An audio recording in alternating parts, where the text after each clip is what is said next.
I spent 15 years pretending to be smaller than I truly was because I had learned a dangerous lesson very early in life. Sometimes the people who should celebrate your success become the very people who fear it the most. At 36 years old, my family still believed I was a failure surviving from one temporary job to another. They thought my grandmother secretly paid my bills and rescued me whenever life became difficult.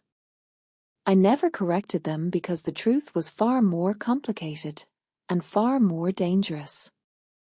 Then one ordinary evening, a single photograph changed everything. The image arrived on my phone without any explanation. It showed a blue porcelain cup sitting on a table with its handle facing the front door. Underneath were 6 simple words. "The flower tin is empty again."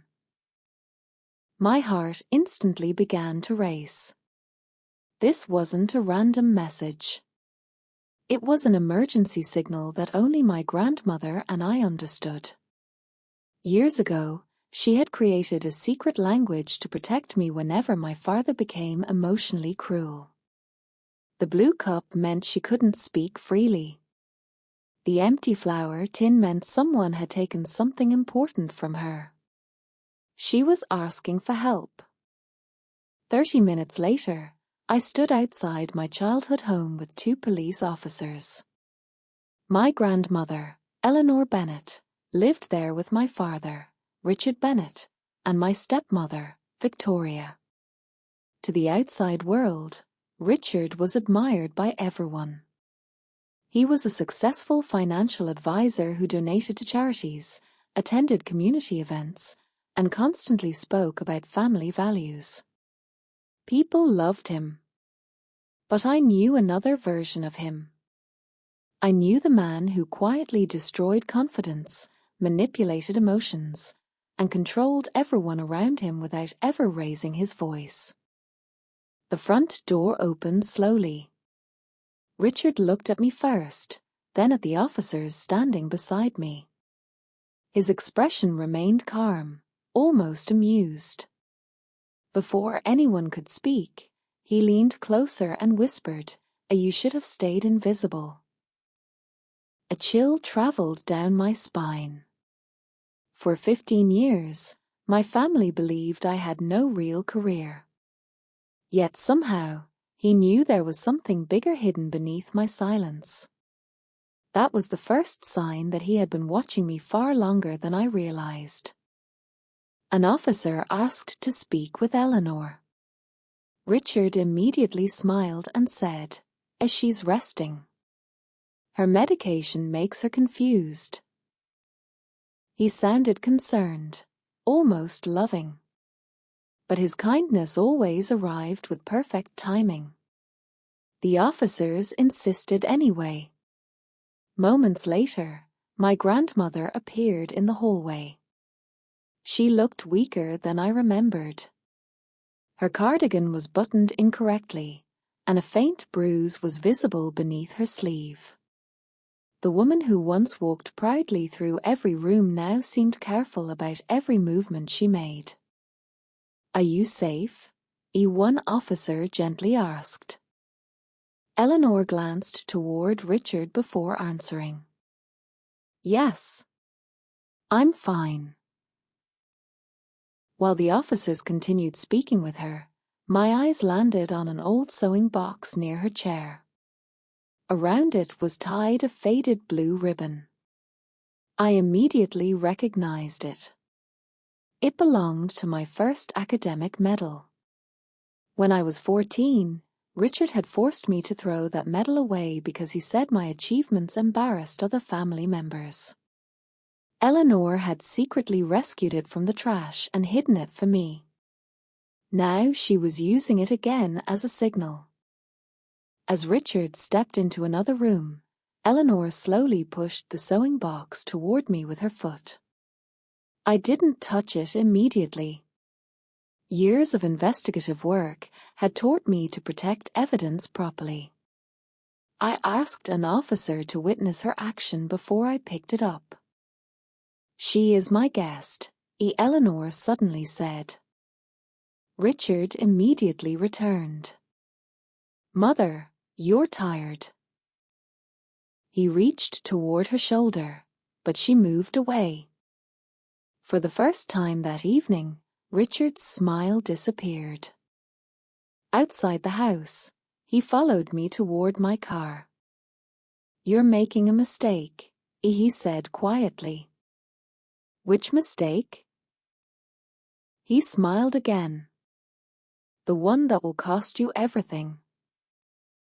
I stared at him for several seconds. Something was terribly wrong. And deep down, I already knew this wasn't simply about protecting my grandmother anymore. Someone had spent years preparing a trap. I just didn't know yet that I was the intended victim. I drove straight to a secure office where my supervisor was waiting. Before opening the sewing box, I disclosed the family conflict and removed myself from any official role in the investigation. Years of experience had taught me one rule. When emotions are involved, procedures become your protection. My supervisor assigned the evidence review to Daniel Carter, a forensic accountant I had trusted for 6 years. He never asked why my family believed I was unemployed. He simply respected the boundaries I had built around my private life. Together, we opened the box. Inside were 3 bank envelopes, an old brass key, a flash drive, a handwritten ledger, my childhood medal, and a bottle of medication Eleanor had stopped taking because it left her confused and exhausted. Daniel immediately noticed that the prescription had recently been transferred to another pharmacy. The first envelope contained withdrawal notices totaling more than $180,000. The second held property transfer documents.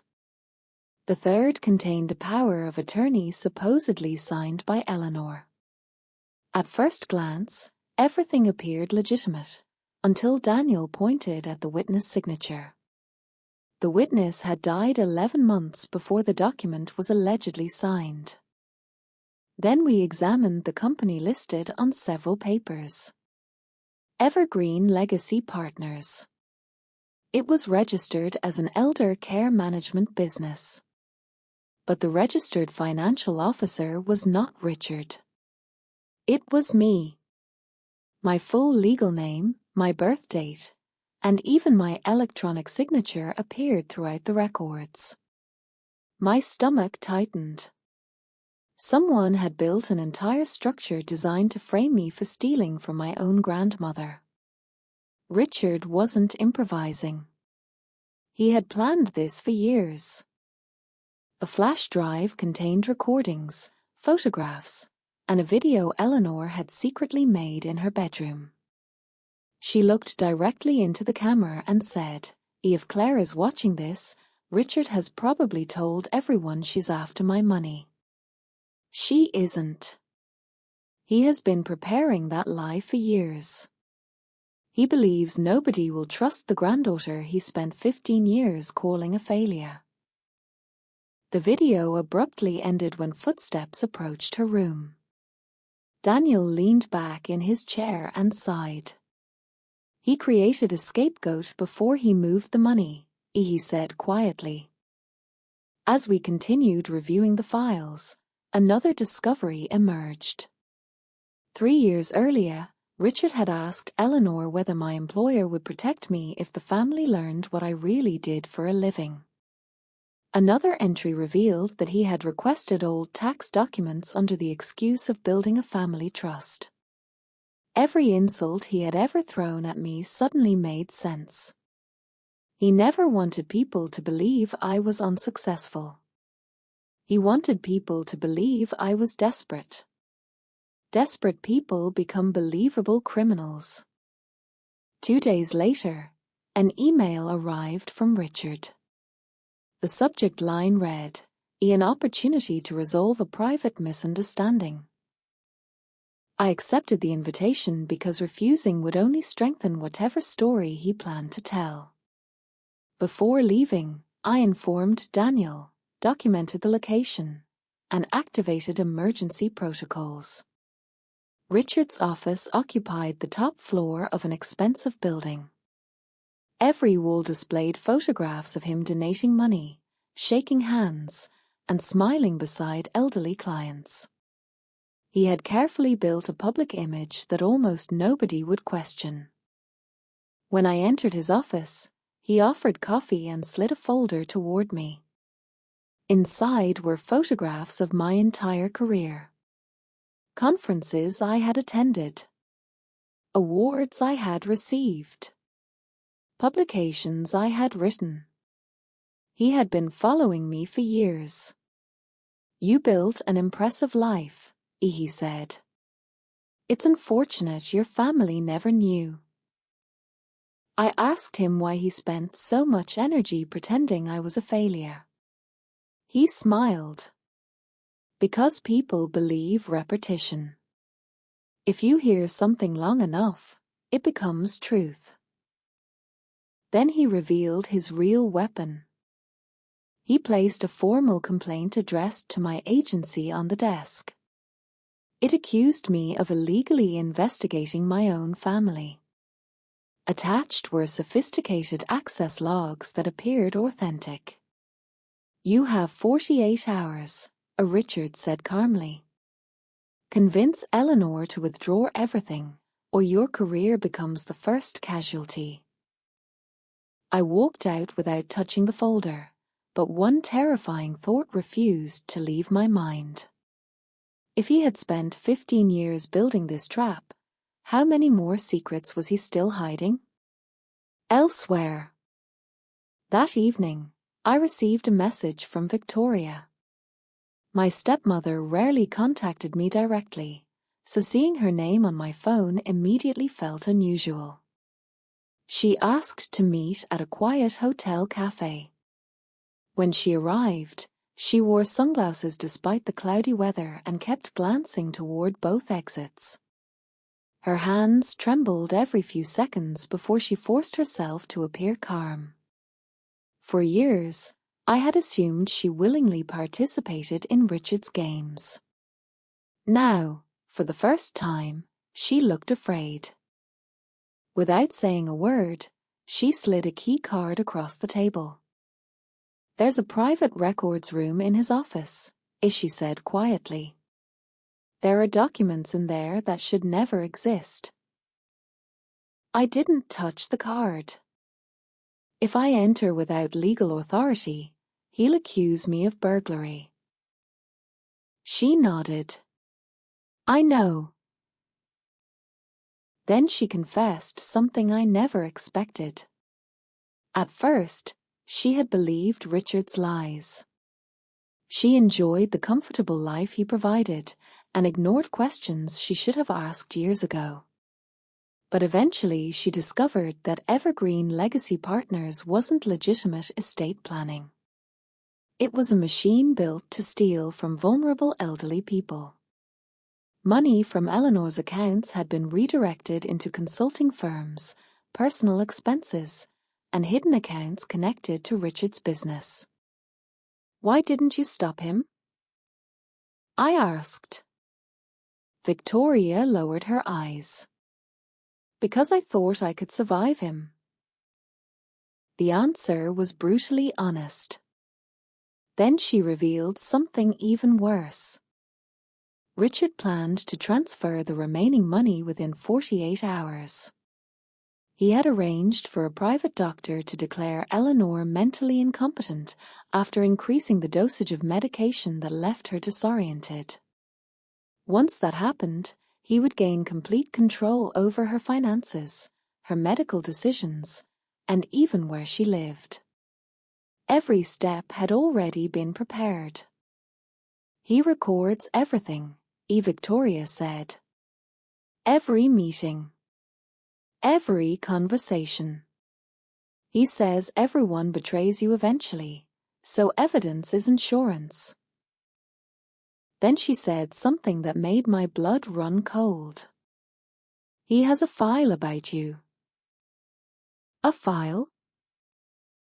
He's been building it for 15 years. Suddenly, every family dinner made sense. Every insult. Every joke about my unemployment. Every story he told relatives about my irresponsibility. None of it had been random cruelty. It was an organized campaign designed to build a believable version of me long before he framed me for a crime. The next morning, elder protection specialist Rebecca Hayes met Eleanor inside her home. Unlike everyone else, she didn't immediately ask about missing money. She asked something far more important. What choices are you allowed to make? Eleanor hesitated. Sometimes I can choose my doctor, if Richard approves. Can you leave the house freely? Not anymore. Can you access your bank accounts? No. Can you call your friends privately? He usually keeps my phone. Rebecca drew a line on a piece of paper. On one side she wrote care. On the other she wrote control. Care gives choices, as she said softly. Control punishes choices. Eleanor stared at those words for nearly a minute before tears filled her eyes. He said refusing him proved I was confused. Rebecca nodded. That's not care. That's manipulation. Then Eleanor walked to a cabinet and removed an old book. Hidden inside was a notarized document revoking Richard's power of attorney. She had signed it 8 months earlier but never managed to submit it because Richard intercepted her attempt. I kept this because I wanted proof that at least once. I said no. Those words hit me harder than anything else. For years, I had believed Eleanor was simply enduring his abuse. But she hadn't surrendered. She had been resisting quietly, waiting for someone to recognize her signals. By the afternoon, emergency legal petitions were filed. Richard temporarily lost access to Eleanor's accounts, her home, and her medical decisions. For the first time in years, he lost control. But people like Richard rarely accept defeat gracefully. When they lose power over money, they attack reputations. And that's exactly what he did. By the next morning, anonymous articles appeared online accusing an unnamed government investigator of elder fraud. Within hours, my colleagues recognized the details. At noon, I surrendered my badge, my laptop, and my credentials pending review. Richard had finally launched his real attack. And suddenly, everything I had spent my life building was beginning to collapse. The next 48 hours became the most difficult period of my professional life. News websites repeated anonymous accusations. Former clients questioned my integrity. A promotion interview was cancelled. Defense attorneys from unrelated cases requested reviews of my old investigations. Richard had weaponized my silence and turned it into evidence against me. For years, I had allowed my family to believe I was a failure because I thought it protected my peace.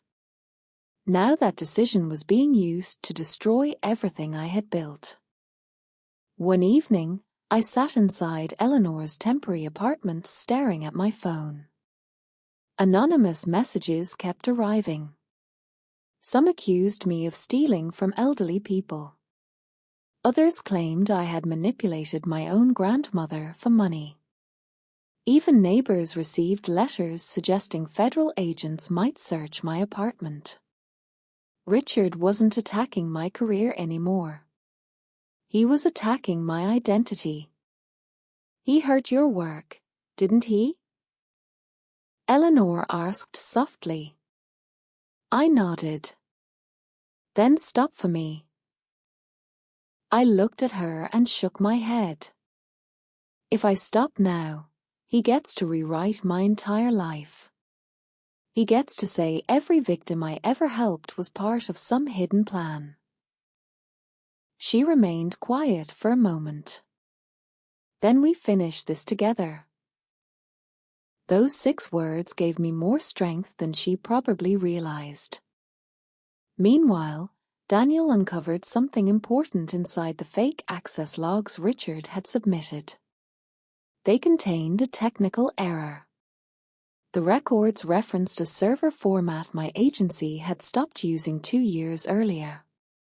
Whoever created them didn't realize the system had changed. Hidden metadata also traced several files back to Richard's office computers. For the first time, his own evidence was beginning to betray him. Then Victoria called from a prepaid phone. His panicking, as she whispered, "What happened?" "He wants me to sign a statement saying you threatened me." "Will you?" "No." She took a deep breath. "I'm done protecting him." The next morning, Victoria entered the district attorney's office with her attorney and surrendered everything. Emails, backup drives, financial records, hidden correspondence. She admitted her own role in the deception and accepted responsibility for helping isolate Eleanor. Her confession didn't erase her mistakes, but it destroyed the united front Richard depended upon. Then investigators recovered his recording server. Years of conversations suddenly came to life. Richard coaching Victoria on how to describe Eleanor as confused. Richard discussing forged signatures. Richard planning the false guardianship petition. Richard explaining exactly how he intended to frame me. One recording stopped everyone in the room. "Claire owns Evergreen Legacy Partners on paper," he said calmly. "Everyone believes she's unemployed. So when she claims she found fraud, we'll say she created the fraud herself. The story will tell itself." Silence filled the room. Even after years of investigating criminals, hearing someone explain a 15-year plan so casually was unsettling. But there was still one obstacle left. Richard would deny everything. Some documents carried Eleanor's real signature because he had mixed legitimate paperwork with fraudulent forms over many years. We needed one final piece of evidence proving his present intent. Then Eleanor surprised everyone. "I have an idea," as she said. She wanted one final family meeting inside her home. The plan was simple. She would pretend she was considering withdrawing her allegations. Richard would believe he had won and try to re-establish control. Investigators would remain nearby while she recorded the conversation. I immediately objected. "He's dangerous." She smiled gently. "You've stood in front of me this entire time. Now I want him to see I can stand in front of you." For a moment, I didn't see an elderly woman who had been controlled for years. I saw the same grandmother who had once rescued my childhood medal from the trash. The same woman who secretly taught me courage. The same woman who never completely surrendered. The meeting was scheduled for the following afternoon. Richard believed he was coming to reclaim his power. He had no idea he was actually walking into the end of everything he had spent 15 years building. The following afternoon, Richard arrived carrying a leather portfolio and the same confident smile he always wore when he believed he controlled the outcome. Behind him stood Victoria, a private doctor, and a notary he expected to witness Eleanor signing new documents. He still believed fear would work one final time. Everyone took their seats. Attorney Catherine Sullivan sat beside Eleanor while I remained near the doorway. Richard immediately placed several papers on the table. "These accounts are frozen," he said calmly. "Without my help, your care will suffer." Then he pushed the documents toward Eleanor. "Sign these and everything goes back to normal." The private doctor prepared to begin an evaluation, but Catherine interrupted him. "Did Eleanor authorize this examination?" He hesitated. "No." "Then you have no authority to proceed." Richard's expression tightened for a moment before he quickly recovered. "Claire has already lost her job," he said while looking directly at Eleanor. "She's desperate. She needs your money." I answered immediately. "I'm on administrative leave, not unemployed." "Not yet," he replied. Then Eleanor asked the question everyone had been waiting for. "Why does Evergreen Legacy Partners list Claire as an officer?" Richard sighed dramatically. Eleanor stared at him. "No, I didn't."